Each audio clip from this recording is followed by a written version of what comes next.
don't wait for the unicorn, okay? Unicorns don't exist unless I'm talking to my 6-year-old niece. All right, y'all?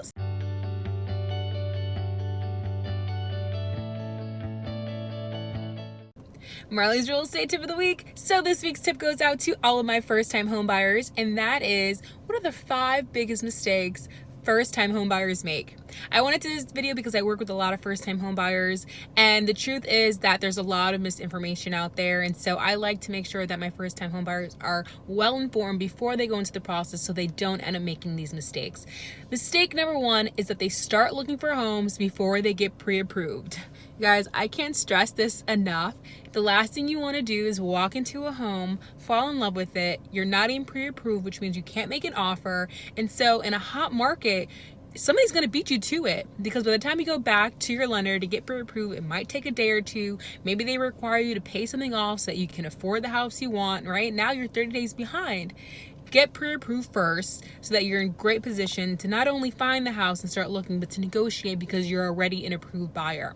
The second thing that they do is that they buy more house than they can afford. So just because when you get pre-approved, the lender might say, hey, you're approved up to $300,000. What that doesn't sometimes take into account is the monthly payment you want to make, right? Depending on taxes and insurance in the neighborhood, that payment for the same $300,000 house can be really different. It could be a $500 difference. So you want to make sure that you're in a house that you can afford, not just based off of the highest approval amount, but by your monthly payment. Don't go over a budget that you're not comfortable with just to find the house that you really, really want to be in, right? I would say take a little less house, be in a more comfortable position to provide for your family and do the things you want to do. The last thing you want to do is be house rich and life poor, right? So don't buy a house that you can't really afford.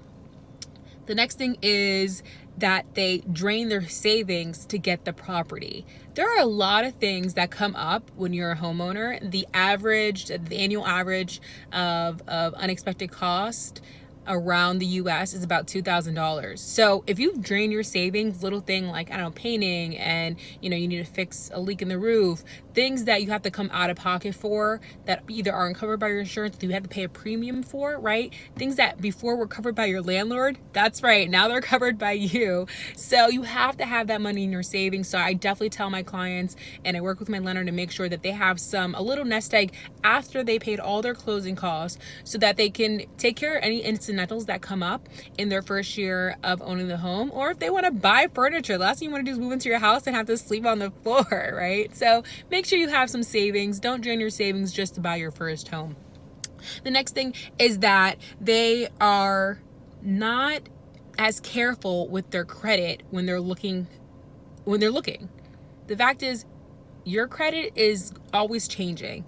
And the moment you get approved, it kind of locks in that rate for that credit. But if anything happens from the time you get approved until the day you close, because they run that credit again right before you close, if something happens, if you got a new credit card and you maxed it out, if you got a new car, whatever happens, right? If you have a loss of income, that credit score can change. And so if you're not aware about what's happening, then you can also lose the house before you're even able to close on it. So as a first-time home buyer, just manage your credit well during the process that you're looking.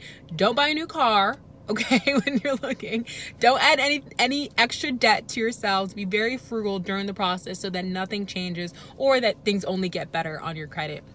And the last thing is that I would say is, don't wait for the unicorn, okay?